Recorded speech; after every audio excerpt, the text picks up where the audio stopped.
Hello, everyone, and welcome to Fostering Professional Lifelong Learning Through Innovation.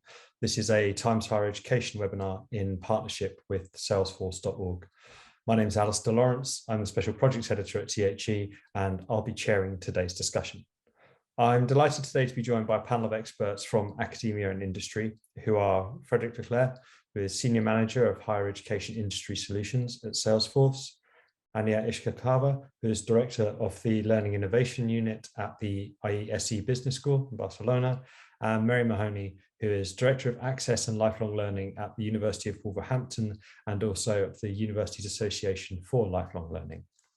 There will be an opportunity to put questions to the panel during the final 5 or 10 minutes of the hour that we have scheduled today. So please feel free to write any questions in the box in Zoom, and we will answer as many as possible before the end. As the requirements of the world of work continue to evolve, executive education is becoming both more in demand and more complex.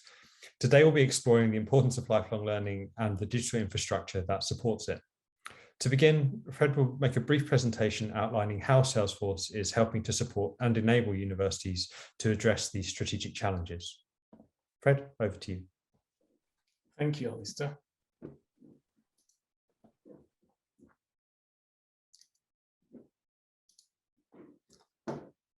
Can you confirm that you can all see my screen pretty well? Yes, no problem at all. Okay, I'll start then. So thank you all for taking the time to be with us today. I'm Frederic Leclerc and I'm working at Salesforce. So today I'll do a very short presentation. I promise to not go above 10 minutes.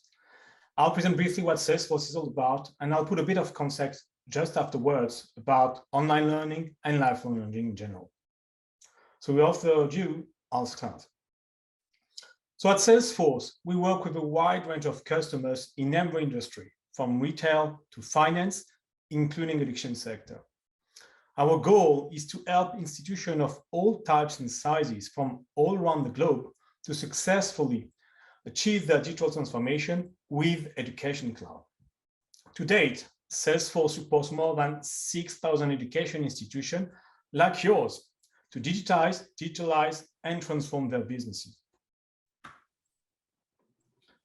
Our journey to develop Education Cloud began with one goal: to transform the #1 CRM into digital foundations designed to meet your needs and challenges. Education Cloud provides a unique and enriched experience throughout the educational journey, enabling you to drive the success of your students from anywhere with one platform for lifelong learning. So today's topic is about fostering professional lifelong learning through innovation.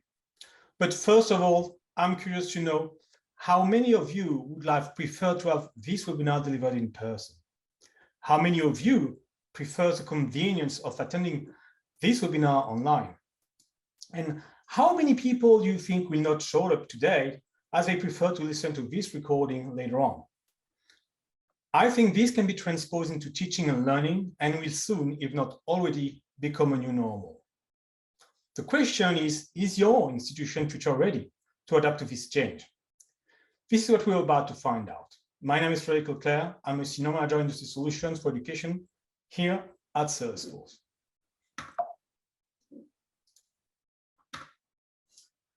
So let me set the scene for you. It's a beautiful day with a wonderful weather outside.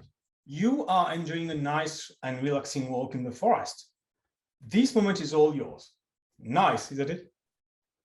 But now, imagine if learning and skills acquisition was as convenient.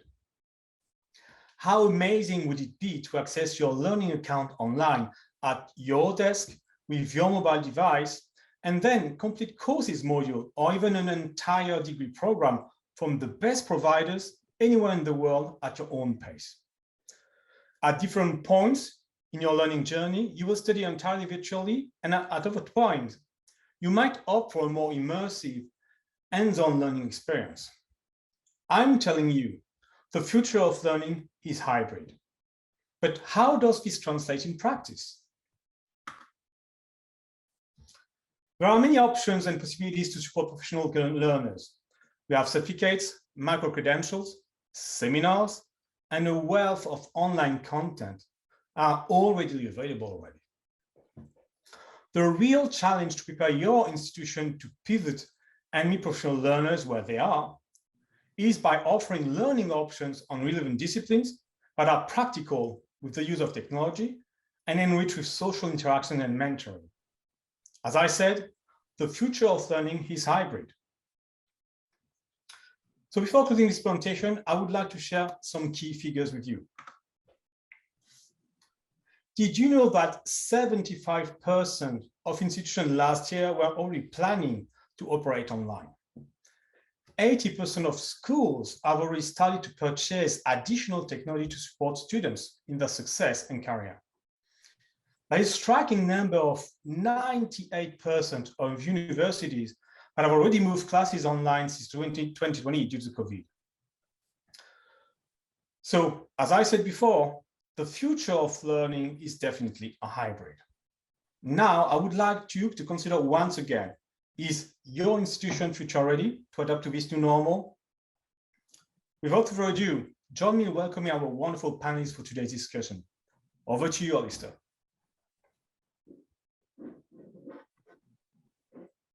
Sorry, thank you very much, Fred. That's great. And from there, I think it'd be great to dive straight in. For the people who've joined us slightly later, as I said, we are taking questions from the audience today. So if you have any questions for our panel, please drop them in the Q&A box in Zoom, and we will answer as many as we can before the end. So to build on Fred's presentation, I'd like to start by asking the panel, how can in-person and digital delivery be blended for executive education in particular? Mary, and have there been examples that you've implemented already at your institutions? Are there new initiatives that you're planning to roll out this year? Yes, often executive education in the UK is run by business schools and is not necessarily characteristic of lifelong learning departments in most institutions. And as you said in the introduction, I'm representing the Universities Association for Lifelong Learning across the country as well, and I'm the secretary of that association. And in these conversations, I think it's really important to be very, very clear about the broad spectrum of lifelong learning, the spectrum of expertise of the institutions and their readiness to provide either fully digital delivery or a hybrid delivery. The pandemic, obviously, it's common sense now that the pandemic has sped our progression on by about 10 years because we've had to respond so rapidly, but it's also brought some weaknesses. It's exposed weaknesses across institutions, and we'll now have to spend a year or two to catch up. So I think we have to caveat what we're saying in terms of the expertise of the institutions, their staff readiness, the requirements of in the UK in particular, training provider recognition, our ability to engage with businesses, and also the place in which the higher education institution is positioned. So if we're talking about some of the really big universities, they have a global position. But I work at the University of Wolverhampton, which is very place-based. 80% of our students come from within 25 miles of this university. And so to aspire to go to some of the universities on Fred's wonderful slides would be just too much for them to consider. So they very much are locally based and they want a local experience. So I think from our experience, you have to start very slowly and be very mindful of the businesses you're working with and supporting, but also the learners, because if as adult learners, if we move too fast and we don't bring them on that journey with us, then they will bolt. They will disappear from the course and they will blame whatever other reasons. And most of the people on the call have probably been adult learners working full-time and getting accreditation or qualifications part-time. And it's very easy to just disappear from a program. So I think from our perspective here at the university, in the pandemic, we had to respond very, very rapidly, but we chose executive education that responded to the needs of businesses and where there was a direct client relationship already in place, so we could work with their staff We could work with very small businesses and personalise it. And that way we have created markets where we wouldn't have created for several years. So it is about starting in the right place, being mindful of your the employer's needs, but also your learners' needs and their experience at operating in a digital platform, and then building the profile of activity and so on once the confidence levels and the support levels are there.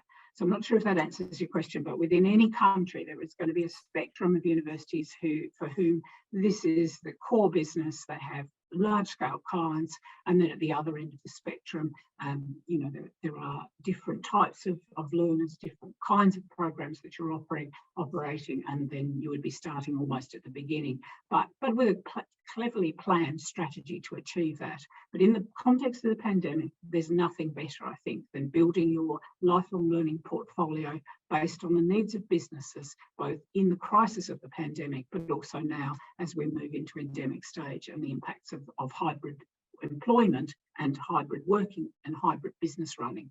So that's, I suppose, my contribution at this point. That's great. Thank you, Mary. I mean, I had a quick follow-up question. You talk about Wolverhampton being a place-based university and the importance that has in your mission statement. When we talk about digital education, is there a danger that we get too wrapped up in the flexibility of it and the scalability of it across borders and boundaries? Particularly for executive education, are your lifelong learners closer than you think? Oh yes, we would only attract, I would say, 80% plus of local participants in our study, because we're not well known as a university, we're not high on the ranking tables, but that doesn't mean the imperative's not there. In fact, it's there to a greater extent in Wolverhampton, which has lifelong learning at its core, because of the economic disadvantage in the locality and the need for upskilling, reskilling, retraining, or training individuals. And so as part of that process, you have to start from where your learners and your businesses are and build that. So I think it's easy to talk in the general terms here about learners and business and platforms and so on, and forget that for many people there's got to be a starting point, and you have to be sensitive to where we are on the continuum of development when you're having these conversations. It doesn't mean you're not operating both digital delivery and in person, but you're just very sensitive about the models, and Fred would be aware of this as well, given the wonderful slide he just displayed of the need to create a very confident, clear platform, but also one where people can lurk in the background or be highly participatory. You know, it depends on their confidence levels in using digital, just as it depends on their confidence levels of speaking in a classroom kind of environment. So I think you really have to know who you are, what your constituency is, and then grow from that. Great, thank you. Anya, if we could come to you next, please. I mean, as Mary said, traditionally this work was done by business schools, and business schools, the applications for MBAs skyrocketing during the first lockdown and pandemic was one thing that grabbed the headlines. Now with lifelong learning, it seems that business schools are still in the limelight, but for slightly different reasons. How has it changed your approach to executive education at your institution?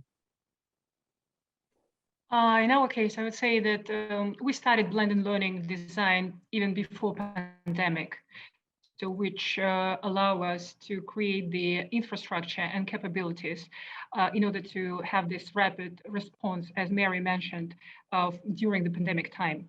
Obviously, it was it was too rapid for everybody. I mean, it was too quick, but we learned a lot. And in terms of the blending, and especially in executive education, because as probably many of you know, executive education is an environment when you can innovate more.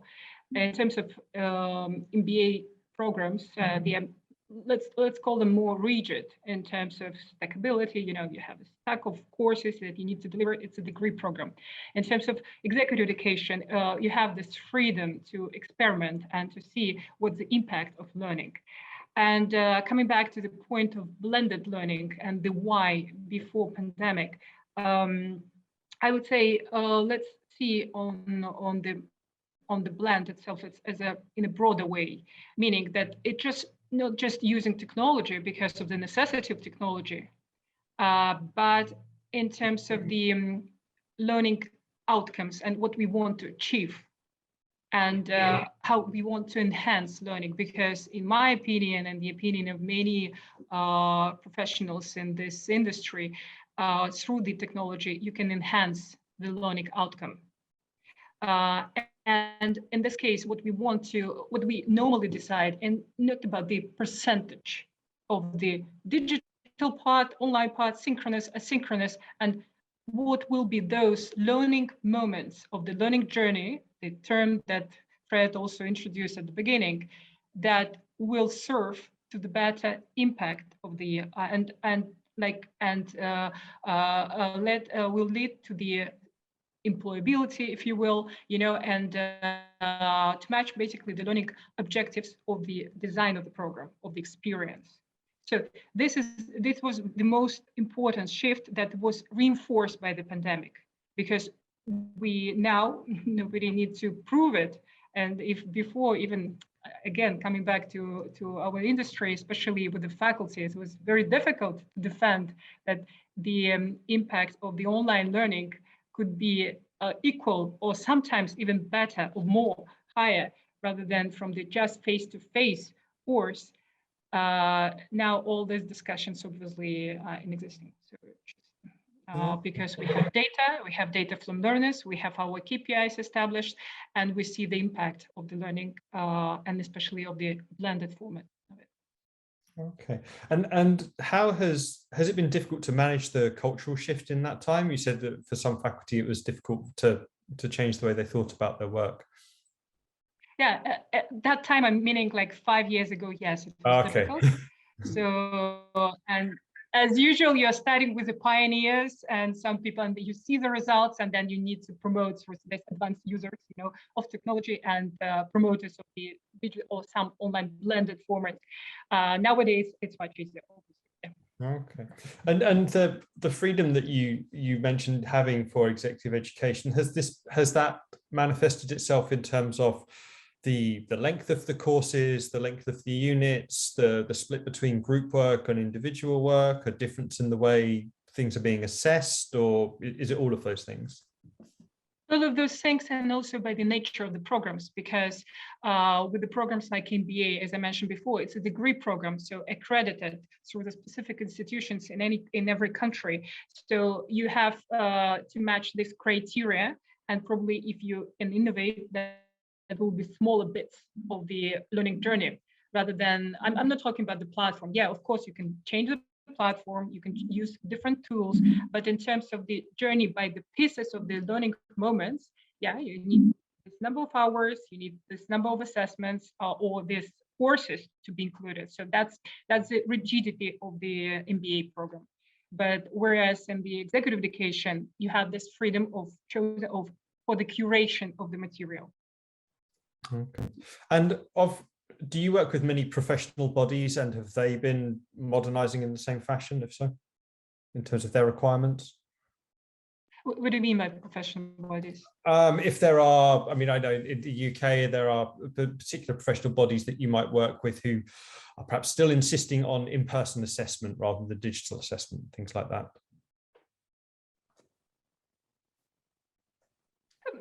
Not really. It's just a matter of credits, time, like the topics to be included, not exactly the personal or like in-person or digital, because nowadays it's easier since there are tools, there are providers of the specific tools that now are accredited, let's say, and considered eligible for these purposes.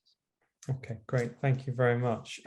Fred, can we come to you, please? Just that you perhaps give us a perspective on how much this resonates with the work that Salesforce is doing with the university partners that it has. It seems like the personalization is the common thread in terms of different institutions requiring a different approach depending on their students. Yeah, absolutely. And first of all, I really admire all the work that's been done by EIC and also from Mary. And the fact that blended learning has been taken into so much of a hype due to the pandemic, but we need also to assess that most of universities and business schools started this journey about almost 10 years back. And as of today, those institutions already have acquired most of the technology that has helped them to grow and expand in actually the field of online learning. So coming back to Salesforce, I think that that is a major component which I do think is crucial. Is all about the engagement.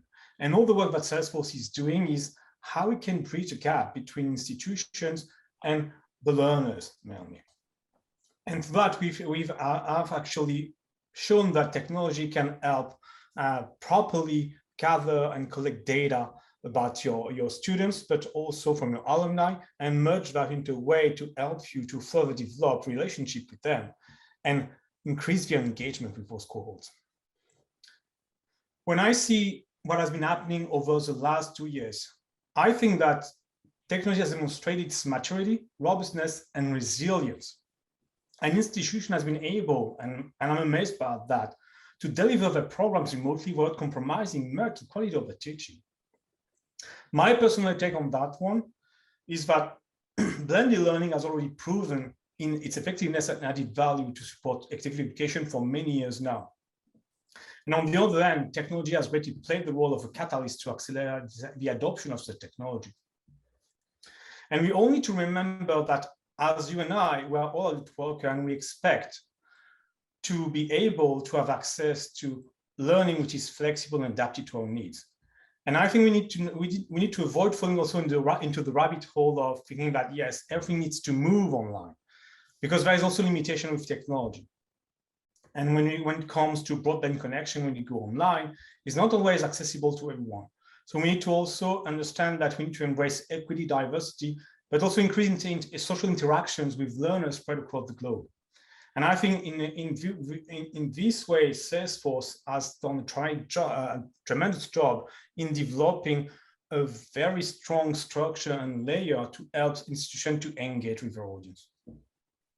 Okay, thank you. And when you talk about the engagement that is becoming key for universities, is this about monitoring outcomes, monitoring particular students? You know, if somebody is to stop the kind of dropout that Mary was talking about earlier, for example. Yeah, I think that when you think about student success, it's very important to get back to something which is much more down to earth, to a certain human and granular aspects of it.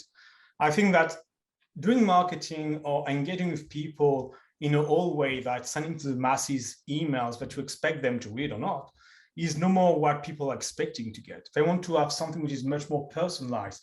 They want to feel part of actually something bigger than themselves. They want to have a sense of belonging.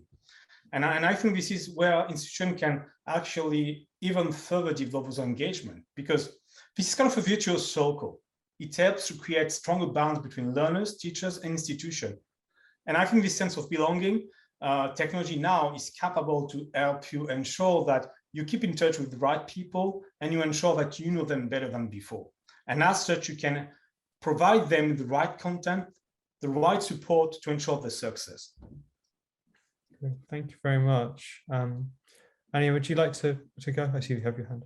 Yeah, just in addition to the engagement topic, you know, it's my favorite one. Actually, I fully agree with Fred, and but just going to the level of the program. Let's say what's for us the engagement, or the way I see the engagement when we have a cohort of students, and what we would call engagement, because in marketing we have likes, you know, all the things that we mentioned.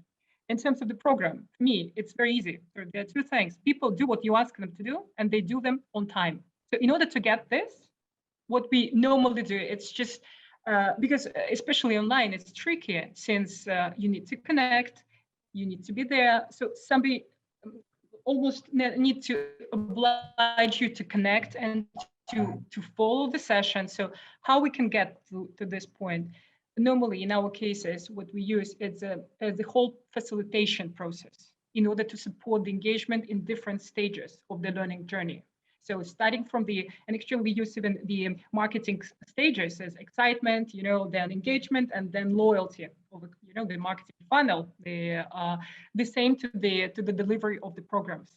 But basically these two things, what I want to mention, because it's one thing, we need to reach the stage when learners interact between them in order to get sometimes peer pressure, these networking opportunities, but on the other hand, they need to interact with the content. And then we come to the area of what kind of content, what the models, like video-based, if it's self-study. And I saw the questions about synchronous and asynchronous. And here we come to this blend of the elements in order to create this engaging learning journey. But again, the output is they do what you ask them to do and they do them on time, so everything was asked by the end of this week is done. So yeah, the cohort is engaged. Great, thank you very much. Yeah, no, perfect. Mary, would you like to add something? Yeah, certainly. I think one of the important factors in today's seminar is around the link between executive education and lifelong learning. And I think Fred made a really valid point about the importance of understanding the crucial role of diversity, equality, and equal access here. And so from my perspective as a lifelong learning expert, I think it's easy to assume a particular cohort, as Anna said, they understand learning, you tell them what you want, so you use a whole series of techniques in order to engage them. But if we're considering this from a lifelong learning perspective, the building of the programs have to embed that ability for people to feel comfortable in the zone, I think, to understand that this is not threatening. For many of them, they are first-time formal learners, or they're changing disciplines. So I've changed disciplines 3 times in my studies, and each time it's like going back to the beginning. So I think whatever we devise in terms of our programs have to be very learner-centric and have to take into account the fact that they're not all starting from a polished beginning, a confident beginning where they're going to succeed in that process, particularly around sharing their experience of business practices, etc., and what works well in their own lived experience of being an executive.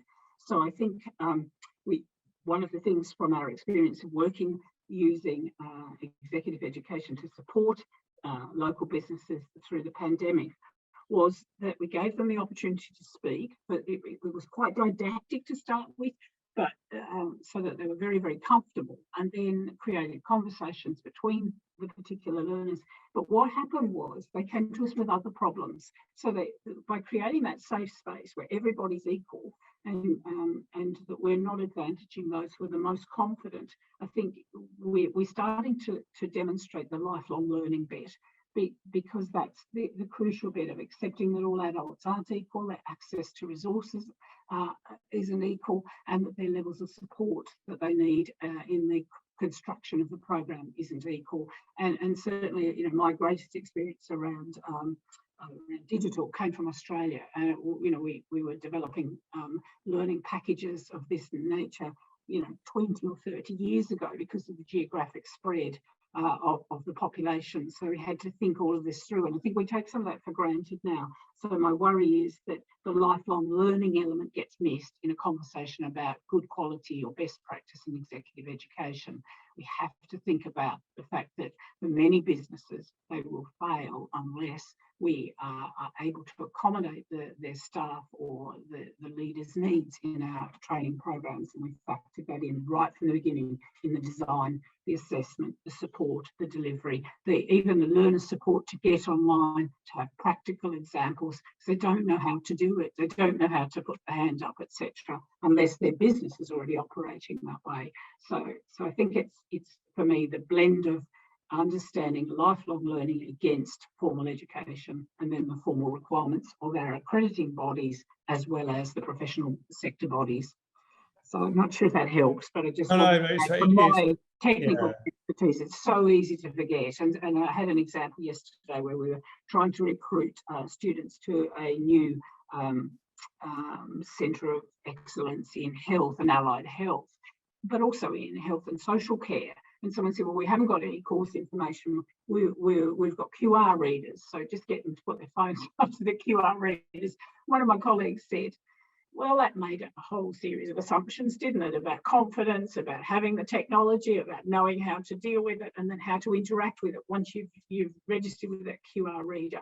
So it's very different operating Facebook yourself on your own phone, but then actually to engage with the learning process and the information sharing and all of that element becomes the next step, which needs to be guided and supported.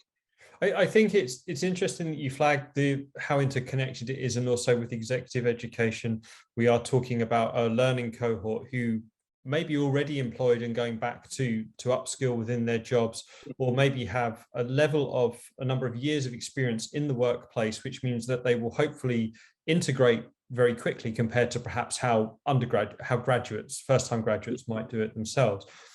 There was the education they had when they did their undergraduate degree is very different world to the one we're now operating in now. So they might do it very rapidly, but they might need additional support. I'm not sure what Fred's view is, and it will depend by sector as well.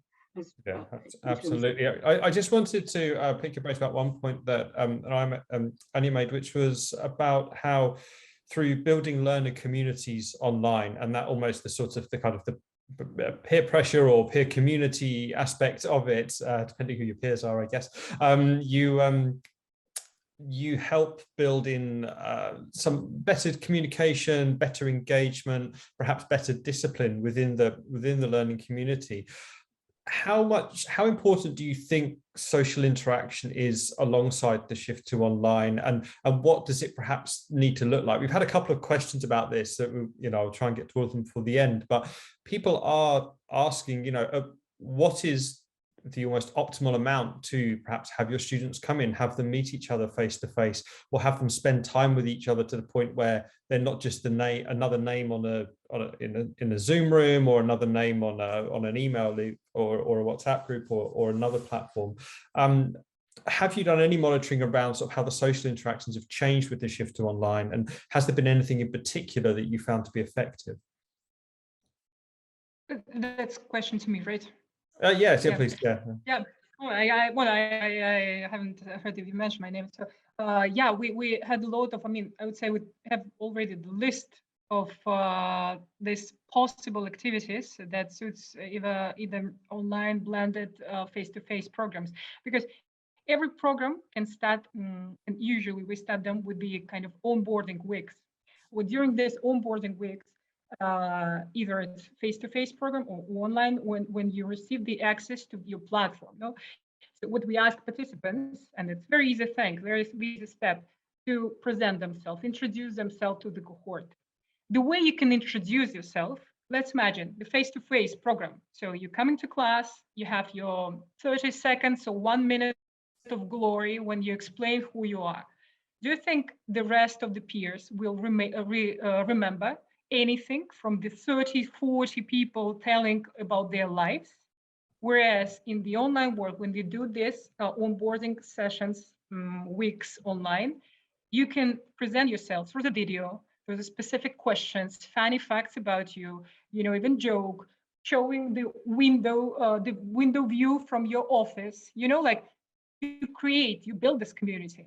And when I see you in face-to-face or another interaction online, it will be easier to me to say, oh, Fred, I saw your dog. I have the same dog, at home. So something like to start talking, and then it could come from the social interaction to the professional interaction.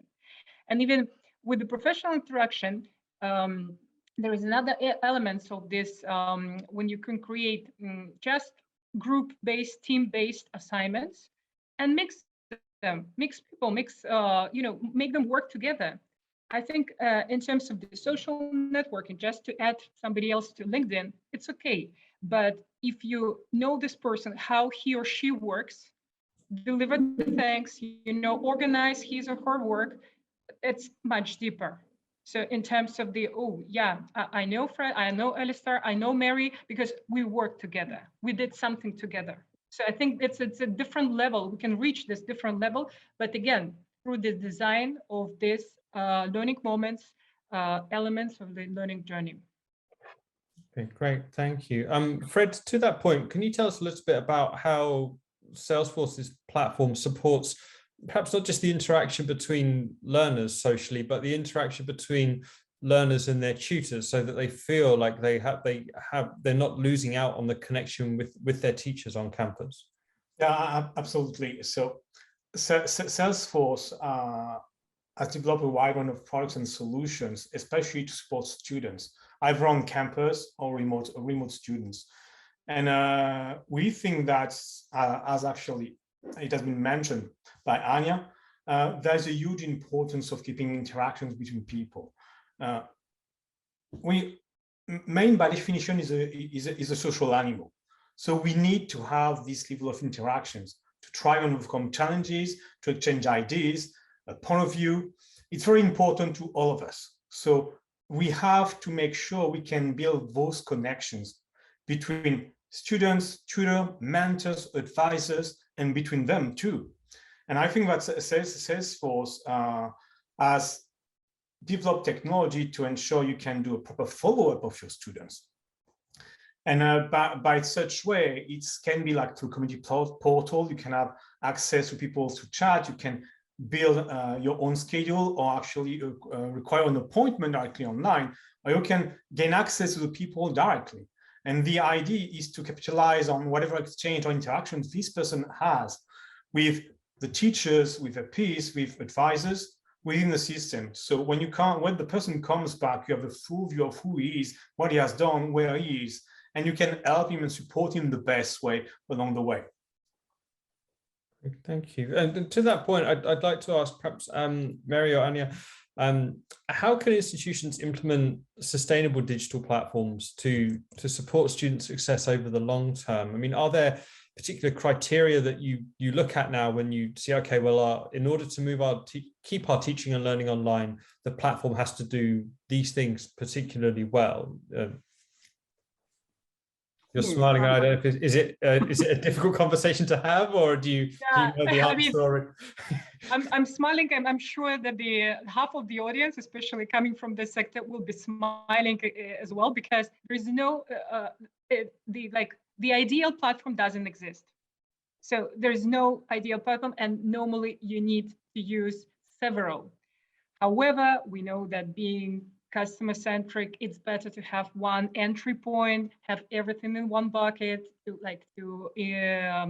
increase the usability and everything. But unfortunately, there is no ideal platform.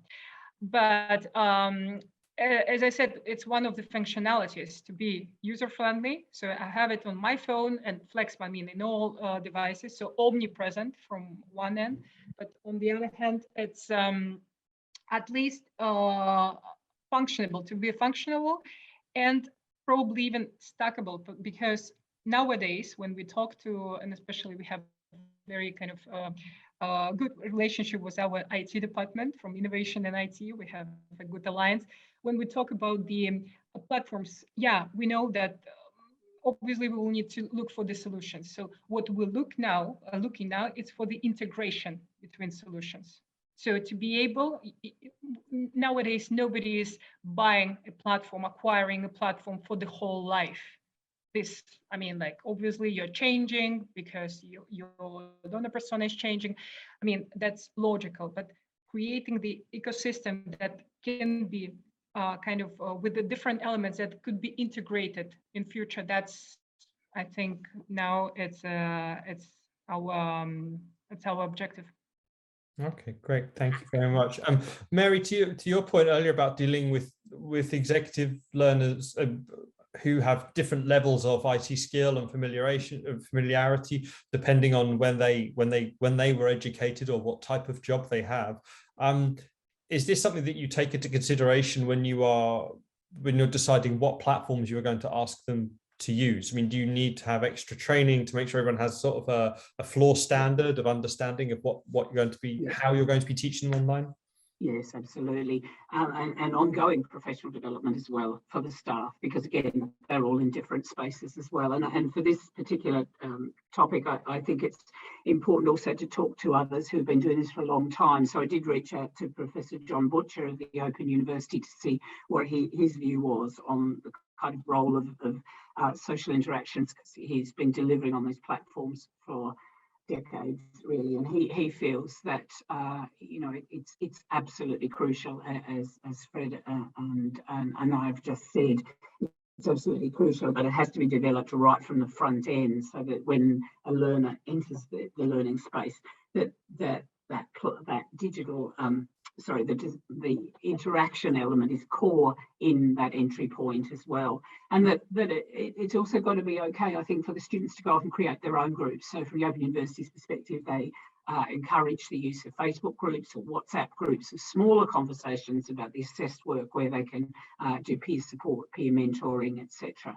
So I haven't been involved in the purchasing decision making about a platform, but in my experience, as long as it's user friendly and very, very simple, and most institutions have got their own platform that they use for every aspect of their work. But I think increasingly the sorts of platform that Fred's describing is what's needed going forward. So, and they're much more complex and outside the realms of institutions to be able to create for themselves.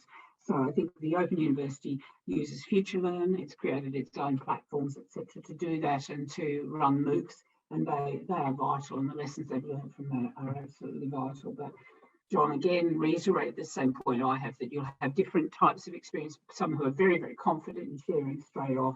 You'll have lurkers. It's a sort of like a bell curve of engagement in this social interaction, but for most people, they need it during the study, but it has to be there right from the beginning. And that's, he says, regardless of geography, ethnicity, race or age, that it's about that ability to build your own as a cohort or small groups within a cohort, conversations for peer support, to share perspectives, and also to have the formal structures available to you. So I'm sorry, I can't help on the platform side of it. That's all right. No, it's fine. Interaction and engagement, and how crucial that is. Because as Fred says, unless you have the capacity to have this interaction and sharing, you really are never being challenged outside your own comfort zone, your own business, your own perspective. So yeah.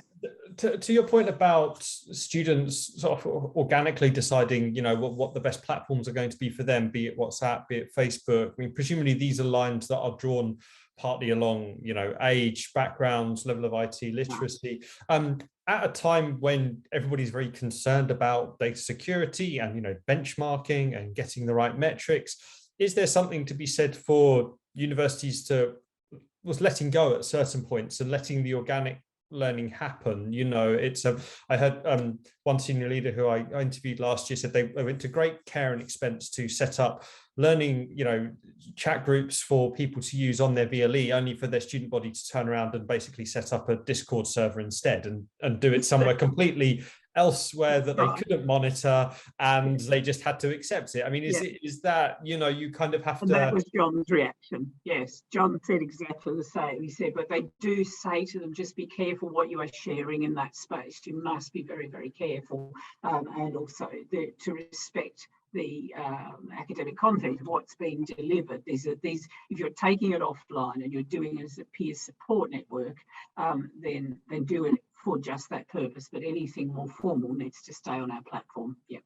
And is there a hope that with executive education learners, they will be used to hopefully having some education around sort of best practice for online in terms of what you share and what you don't? So you can, if you give them the right materials, they can share that in a responsible way. Yeah, and I think GDPR and data privacy and data protection legislation and so on, they're well versed in that. So this is not unfamiliar, but the human side of them as a learner still wants to take these conversations. If you were face-to-face, you'd go to the cafe, you'd have tutorial discussions about your assessed work and about how each one is approaching it, where any of the challenges around how they're presenting their information, etc. So I think at the moment we're still in that space where people want to take those conversations slightly offline into spaces they're comfortable with, because then it represents their learning in their life, not their learning in their work or learning at the institution. It's about them as learners in their own spare time, and their employer can deem it, but they'll still want to have that private learning space, in my view. Okay, great. Thank you very much. Please, Alistair, just to add that in general, like apart from the literacy you mentioned, I think it's one of the benefits of the COVID that the adoption curve of the virtual technologies now it's much shorter. I mean, like it's everybody knows what Teams means, how to use Zoom. I mean, all the things that before we were creating tutorials, you know, like how guides, specific guides with the screenshots. Nowadays, they're useless because everybody, I mean, like we use it in our working professional environment. So that was one of the benefits, finally. Absolutely, yeah. So the forced adoption, yeah. We've had a couple of questions about this, and also it was another topic that we did want to discuss today. It was the in what ways are institutions with strong in-person offerings responding to the increase in hybrid and online learning? And we've had a couple of questions about this, really, to Mary and now about asking what percentage are you shifting back to in person and what are you keeping online? Is it a difficult question to answer? Does it vary much from course to course? Varies on the particular status of COVID, I'm afraid. Yeah, that too. Yeah. Yeah, but it's all over now in the UK. Yeah. It's all fine. It's all gone. Even though we've got the highest rates at the moment we've had. Yes, it's just it is a real struggle. So at the moment it's largely digital. But interestingly, one of my teams ran a seminar session on Saturday, and they had 26 learners in a room that only took 30. Because so I think learners are very keen to come back into the interaction space as well. So I think every institution, every location and so on is all at a different place on this, but there is a real willingness to some face-to-face, but largely it is still online. Yeah. And I mean, in our case, yeah, it was different because we haven't closed our campuses. So they remained open right after the first wave of confinement. I mean, we remained open all the campuses with very severe protocol of access, so that allowed us to control, let's say, the situation.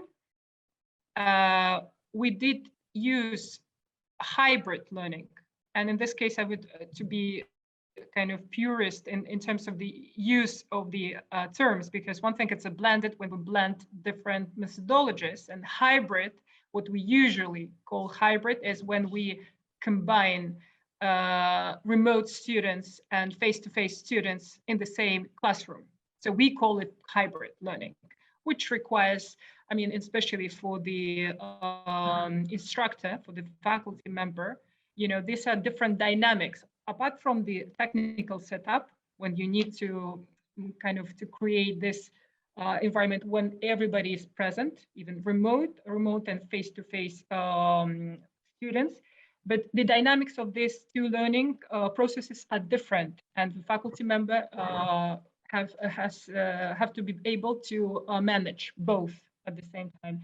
So the hybrid learning, yes, it's present, but it's let's say it was mandatory to come to campus only in the specific cases, not just, oh, I have a meeting, so probably I will connect to the class. No.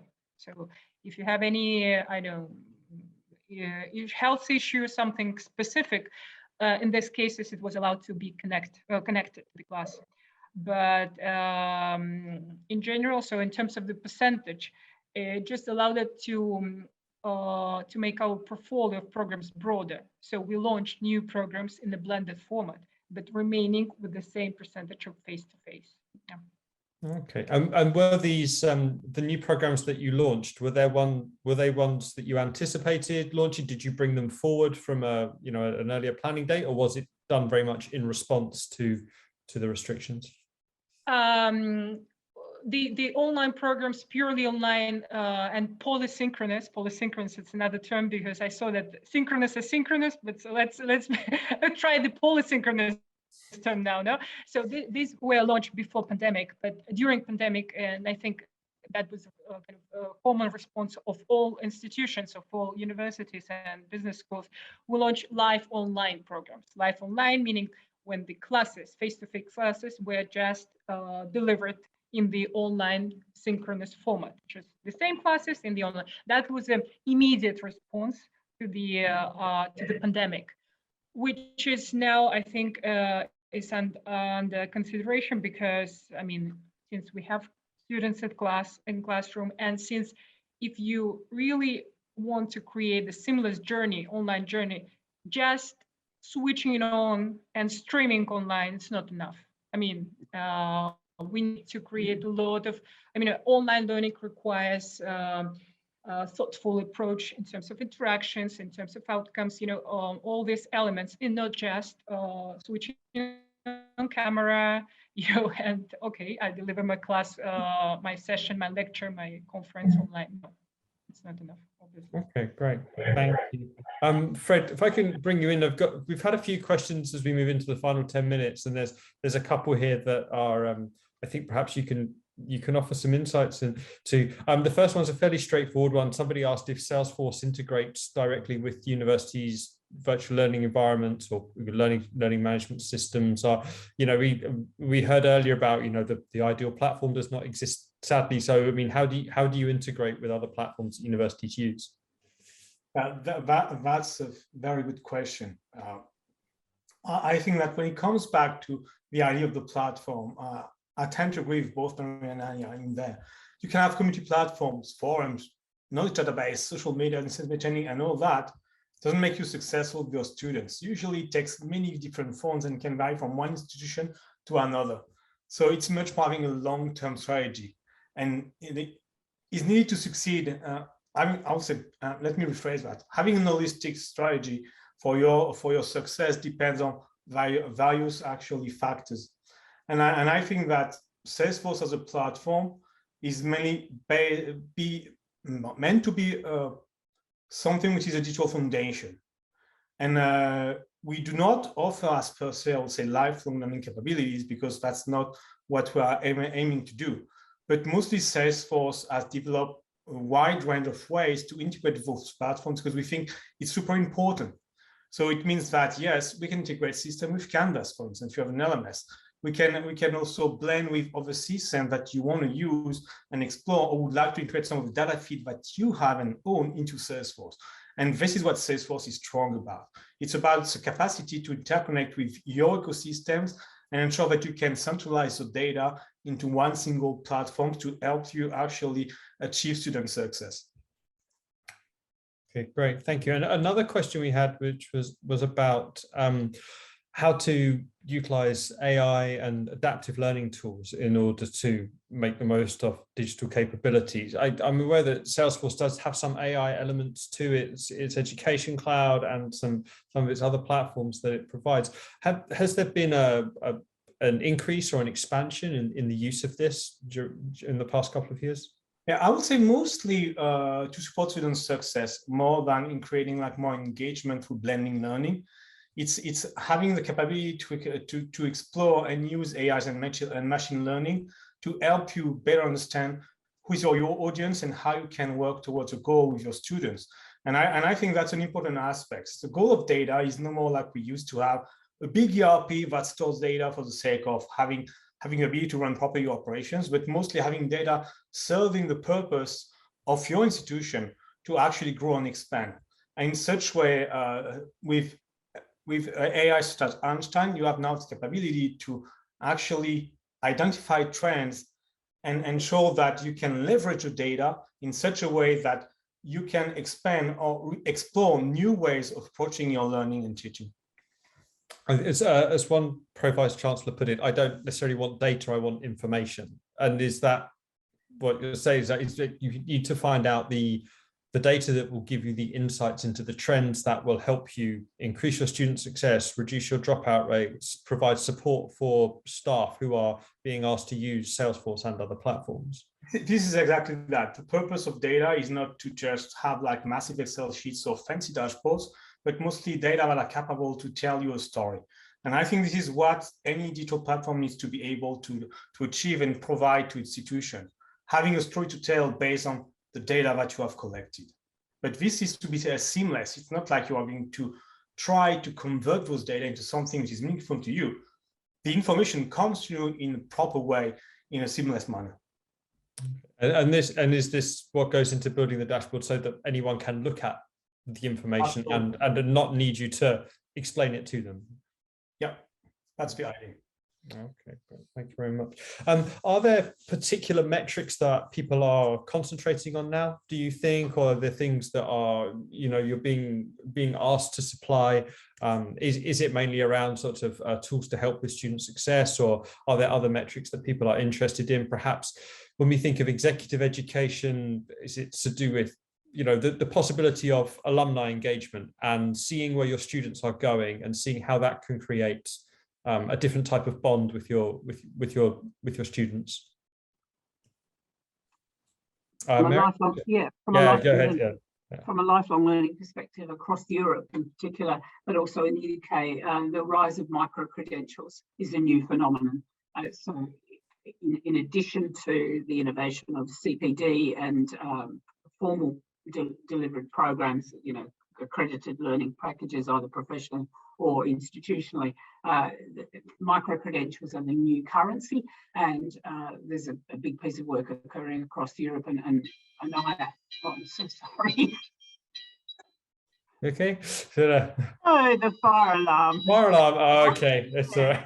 I'm sorry, I will have to leave. It's not a practice. Oh, okay. No, Well, all right then. Before a security guard go out the door. So so micro-credentials are being explored by most institutions, and we're looking at a framework, a European framework for micro-credentials, where people can, particularly with the global movement of employees, demonstrate the additionality that their learning has provided, either in smaller bite-sized chunks of particular expertise that you might have pulled out of a particular course, such as project management or the application of policy to your company's, HR processes, etc.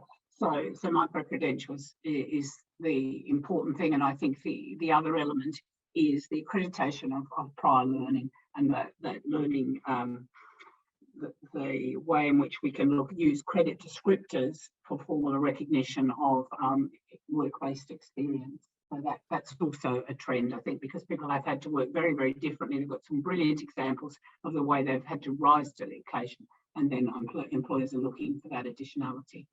Okay, great. Thank you very much. Anya, can I ask you about micro-credentials, please? Because there is perhaps the dominant narrative about undergraduates and young learners is that they leave university and they might have built up good knowledge, but they don't always have the skills that employers want to integrate them into teams. In your experience with executive education, what type of skills are there that you're still needing to teach, and do micro-credentials help you teach those skills quickly and effectively to people? I mean, in this case, the most difficult, I think, for the business schools is to identify this portfolio of the topics for the micro-credentials. The easiest way is to go through the micro-credentials for the longer programs like MBA, for example, because this is a usual trend, stackability. When you give specific bits of the longer programs with the credits that people can do as a lifelong learners during the time, so there is no need, or if I have no time now to do the 12, 18-month MBA program, long one, I can be, gathering these credits for the future, and at the same time acquiring skills.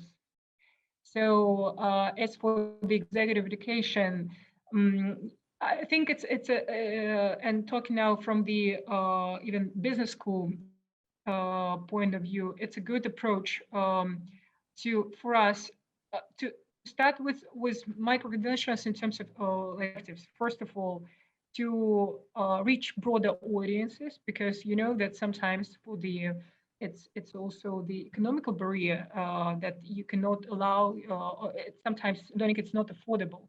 With these micro-credentials, it's easier to overcome the barrier of affordability of learning. And of course, with the inclusion, so you are, and especially if it's in the format of the online blended, you reach students that before you were not just reaching because of the geography, or because we know this very interesting and very nice, I would say, trend that more and more women are participating in the executive programs. Whereas before it was 20, 30% was a kind of wow success of the program, 30% of women. now we run programs where there are more than 50% of women professionals, just because of the format. So changing to the format. And in this case, as I said, like the two objectives: from one end, to understand the learner better through the shorter experiences. You have this part of like what you learn from your audience, and to also to adapt quicker, because one thing is to design a long program, another thing it's to create specific courses for the specific needs. But again, it's very difficult to identify what will be needed. So and what's really important now for all business schools, institutions, and it's to play as an ecosystem. So understand from the corporate perspective, from the other players in this market, and from the business school institutions, it's to kind of to understand what will be the value we give to other customers. So because what the companies need and what we can offer from our perspective as instructors to learn for the learners, in order to increase their employability. So just I think this is a good shift for especially through the pandemic. Like we need to join the effort and our forces to build this ecosystem. Brilliant. Thank you very much. We are very close to time, but Fred, before we go, I'd just like to come to you to ask you very quickly if there are any other trends that you think will continue, or if there are any other closing thoughts that you have. Well, honestly, I think that what Anya mentioned and what Mary mentioned is on micro-credentials. I think that from all the people I've interviewed so far, all the discussion I had with higher ed institution, micro-credentials always come back actually in the discussion.